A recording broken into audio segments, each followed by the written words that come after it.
आज हम 7 चक्रों की दुनिया में थोड़ी गहराई से चर्चा कर रहे हैं। सप्त चक्र ऊर्जा संतुलन और जीवन पुनर्स्थापना के कुछ अंशों के आधार पर। हाँ, ये स्रोत कहता है कि ये हमारे शरीर और मन के ऊर्जा केंद्र हैं। Energy centres. बिल्कुल और ये हमारी भावनात्मक, शारीरिक, यहाँ तक कि आध्यात्मिक सेहत पर भी असर डालते हैं। सही। तो मकसद यही है कि इन अंशों से चक्रों को आसान भाषा में समझें। हाँ, और देखें कि ऊर्जा संतुलन के लिए क्या सुझाव दिए गए हैं। तो शुरू करें। जरूर। ये स्रोत असल में इसी बात पर फोकस करता है कि कैसे ये ऊर्जा केंद्र हमारी पूरी सेहत को क्या कहते हैं, रेगुलेट करते हैं। ये सिर्फ कोई आध्यात्मिक विचार नहीं है ना। ये रोजमर्रा की जिंदगी से जुड़ा है। हाँ बिल्कुल। तो स्रोत सबसे पहले बात करता है मूलाधार चक्र की, रूट चक्र। हाँ, मूलाधार। ये हमारी रीढ़ के एकदम निचले हिस्से में होता है। रंग इसका लाल बताया गया है। और इसका संबंध है स्थिरता, सुरक्षा, हमारी जो अस्तित्व की भावना है उससे। हाँ, और स्रोत का सुझाव है कि इसे संतुलित रखने के लिए प्रकृति से जुड़ें, नंगे पैर चलें। हाँ, और एक नियमित दिनचर्या रखें। हाँ, ये सब सुनने में बहुत सरल लगता है, पर स्रोत इसे एक तरह की नींव मानता है ना। सही कहा।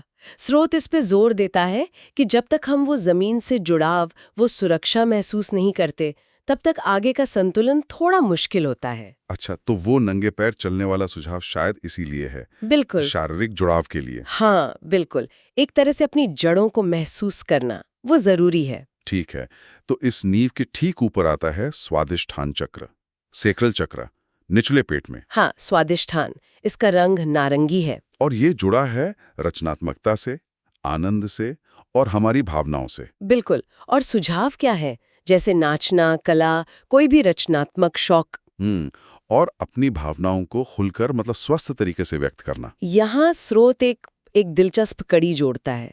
वो कहता है कि जब मूलाधार यानी वो सुरक्षा वाली भावना स्थिर होती है ना, हाँ, तभी स्वादिष्ठान की जो रचनात्मक और भावनात्मक ऊर्जा है वो सही मायने में खिल पाती है। अच्छा, सुरक्षित महसूस करने पर ही हम खुलकर जी सकते हैं, आनंद ले सकते हैं। हाँ, कुछ ऐसा ही। ये दोनों साथ चलते हैं, एक नींव है, दूसरा उस पर बनता है। ये बात तो गौर करने लायक है। अच्छा, अब थोड़ा और ऊपर आते हैं। मणिपुर चक्र, सोलर प्लेक्सस चक्र, जी। ऊपरी पेट में। हाँ, मणिपुर, पीला रंग। और इसका संबंध है आत्मविश्वास से, स्वाभिमान और हमारी अपनी ताकत, पर्सनल पावर जिसे कहते हैं। सही।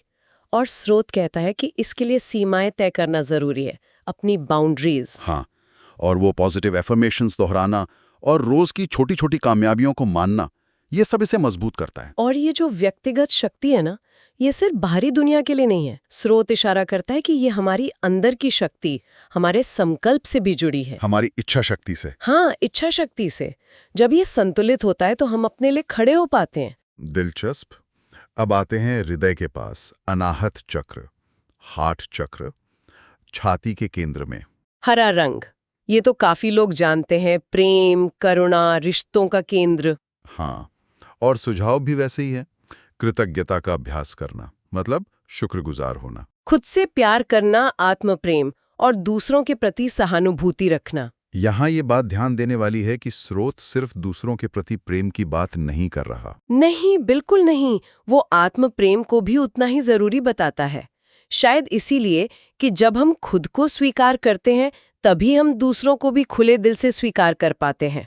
ये संतुलन का एक अहम पहलू है। सही बात है। अच्छा, अब गले की ओर बढ़ते हैं, विशुद्ध चक्र, थ्रोट चक्र। गला, नीला रंग।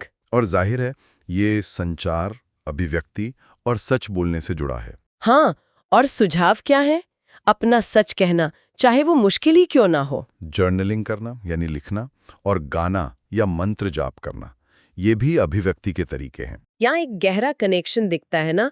जब हम सच बोलते हैं विशुद्ध, तो हमारी समझ और स्पष्टता बढ़ती है। हाँ, जो हमें अगले चक्र से जोड़ती है, यानी आज्ञा चक्र से। बिल्कुल। अगला है आज्ञा चक्र, थर्ड आई चक्र, भौहों के बीच। इंडिगो रंग, गहरा नीला, ये अंतर्ज्ञान का केंद्र है, भीतरी समझ, स्पष्टता। और स्रोत कहता है कि ध्यान, माइंडफुलनेस, यानी सचेत रहना। और विजुअलाइजेशन अभ्यास, ये सब इसे जगाने में मदद करते हैं। और ये सिर्फ कोई भविष्य देखने जैसी चीज नहीं है ना? नहीं, स्रोत के अनुसार ये वर्तमान को ज्यादा साफ तरीके से समझने की क्षमता है। जब विशुद्ध संचार और आज्ञा अंतर्ज्ञान संतुलित होते हैं तो हम न सिर्फ अपनी बात कह पाते हैं, बल्कि अंदर की आवाज भी सुन पाते हैं। सही, हाँ बिल्कुल, अपनी इंट्यूशन को। और आखिर में सबसे ऊपर सिर के शीर्ष पर है सहस्रार चक्र, क्राउन चक्र। बैंगनी या सफेद रंग, ये आध्यात्मिक जुड़ाव और उच्च चेतना का प्रतीक है। और इसके लिए सुझाव है मौन में बैठना, कृतज्ञता का भाव रखना और ब्रह्मांड या किसी उच्च शक्ति से जुड़ाव महसूस करना। तो अगर हम पूरी तस्वीर देखें, सारे चक्रों को एक साथ, हाँ, तो स्रोत का निचोड़ यही है कि ये सातों चक्र एक दूसरे से जुड़े हैं। एक का संतुलन दूसरे पर असर डालता है। मतलब ये एक सिस्टम की तरह काम करते हैं। बिल्कुल, और इन्हें संतुलित करने का मतलब है जीवन में एक तरह का सामंजस्य लाना, स्पष्टता और शांति लाना। ये सिर्फ ऊर्जा की बात नहीं है, ये जीवन जीने का एक संतुलित तरीका खोजने जैसा है। तो इन सब बातों का मतलब सार क्या है, हमारे लिए क्या मायने रखता है? हाँ, ये महत्वपूर्ण सवाल है। स्रोत आखिर में एक विचार देता है। याद रखिए, जब 7 चक्र संतुलित होते हैं तब जीवन में सामंजस्य, स्पष्टता और आंतरिक शांति का अनुभव होता है। और वो आगे कहता है, छोटे कदम, निरंतर अभ्यास और ऊर्जा स्वाभाविक रूप से संरेखित हो जाएगी। तो सोचने वाली बात यह है कि क्या वाकई ये रोजमर्रा के छोटे छोटे लगातार किए जाने वाले अभ्यास, जैसे प्रकृति से जुड़ना या सच बोलना या कृतज्ञता महसूस करना, क्या ये हमारी ऊर्जा और जीवन में इतना बड़ा बदलाव ला सकते हैं जैसा ये स्रोत दावा कर रहा है? ये एक विचारणीय प्रश्न है। क्या छोटे लगातार प्रयास वाकई ऊर्जा को संरेखित कर सकते हैं? इस पर सोचा जा सकता है।